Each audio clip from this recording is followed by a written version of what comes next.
Thanks a lot for your time, sir.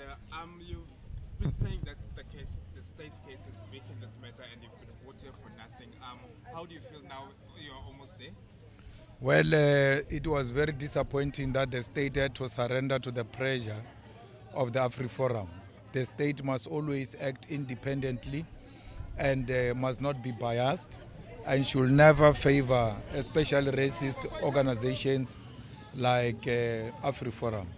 So we're disappointed that an institution that has got a constitutional obligation to act independently and without being intimidated found itself reduced into insignificant institution in this court where they've got no case against us, to a point where accused number 2 did not see a need to take a stand because he has not been implicated by any of the witnesses or evidence before this court.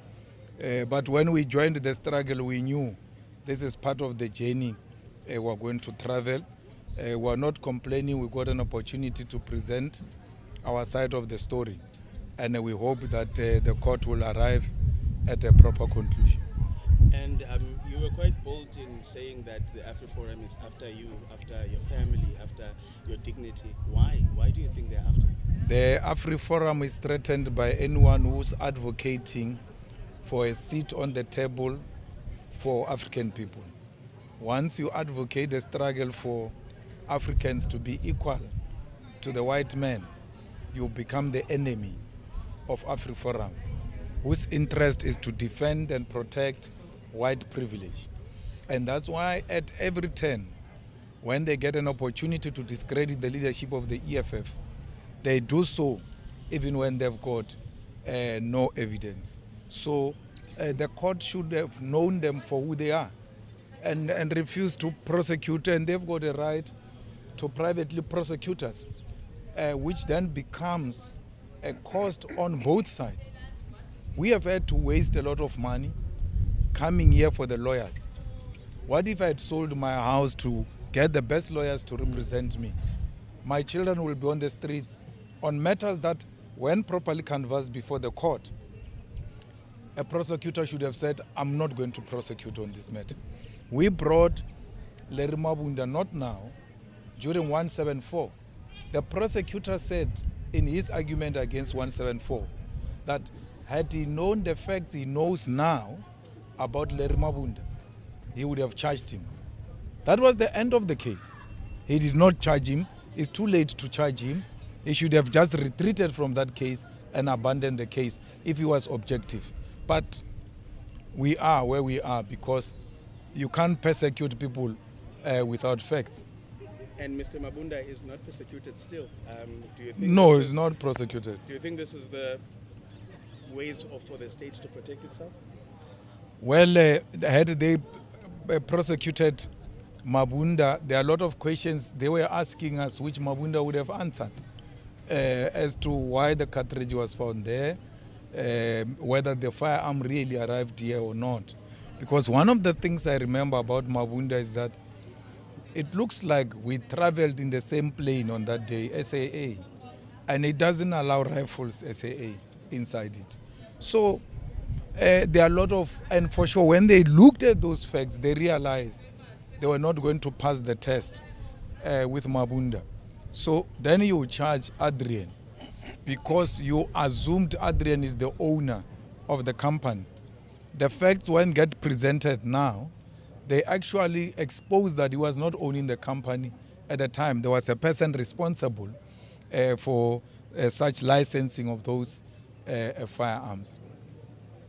In an extremely embarrassing manner, you see the prosecutor trying to place Adrian, the white man, into the scene of crime, and he dismally fails.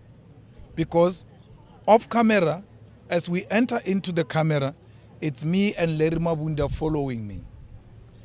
When I'm busy there, Larry Mabunda is coming more closer. When I'm about to now turn back and hand over the firearm to him, the white man comes. And he says no. At that point, the white man overtook Larry. I said to him, you are the one who brought the video. play and stop where the white man is appearing. He couldn't. He couldn't place the white man at the scene of crime. So it was so embarrassing to have such a video with yourself for 6 years. You still want to look at it for 30 minutes before the court, a demonstration of unpreparedness of this prosecutor. Thank you. Just another reaction, not just based on this week, Yes. but overall, what seemingly seems to be maybe things that were overlooked by, in the statements or in the evidence, like in September, some of the testimony that was given by Colonel Swartboy and another SAPS member who was part of the forensic team. What's your reaction to it? What happened here is an act of racism. So when AfriForum picked up an opportunity to persecute me, they made sure the matter is in a white prosecutor. The prosecutor was white. When they could not pass through with the white prosecutor, then they went to a colored, but maintained a white magistrate. Because if you get any minorities on his case, there is no way they are going to leave him alone. They will pursue him. And that's what transpired. The investigating officer Swartboy, colored, Governor, Indian. There were so many minorities on my case with a hope that these minorities will pin him down, inspired purely by hatred and racism. That's why I said to the magistrate, they thought if they get a white judge, because they were judge hopping, they will find a racist judge who will not have mercy for this guy. So the whole thing just failed. Why would an honest prosecutor not tell the magistrate that there were 5 police officers who were looking after this guy on that day? 5 of them. They go and collect statements from them, keep them secret, and not bring them to the attention of the magistrate. When in cross-examination, defense brings them to the attention of the magistrate, and 174 application, the magistrate said, no, this issue of SAPS being there, I don't have much to say about it, except that maybe the state at some point will have something to say. She got shocked by cross-examination that SAPS was there. They bring SAPS statements today. I don't know why they did that. They bring SAPS statement. They don't bring SAPS officers. And then they read the statement themselves into the record. No single statement of the police say this guy did anything unlawful. So what was the point of bringing those statements here when they are not implicating us? So all of that combined, you can see that it's a concocted charges which are inspired by hatred and racism and the inability to defeat a person politically. And then you use the other means, including persecution. It's unfortunate the NPA allowed itself to be used in this regard. Are you happy with the conduct of the magistrate this time around? Because the last time you labeled her as incompetent. I'm not. I'm not happy with the magistrate, but there's nothing I can do. It's the court.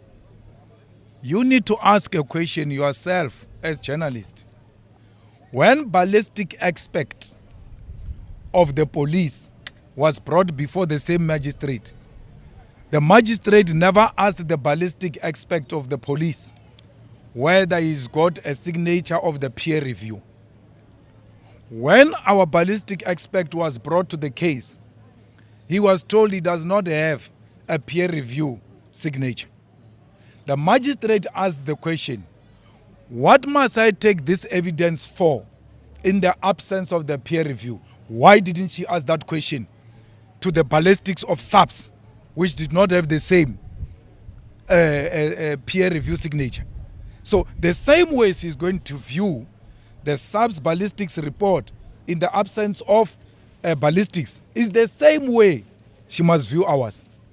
They all enjoy the same status. And I don't understand why police brought that, prosecutor brought that to the attention of the magistrate to say, but you don't have a peer review signature. Where's the peer review signature?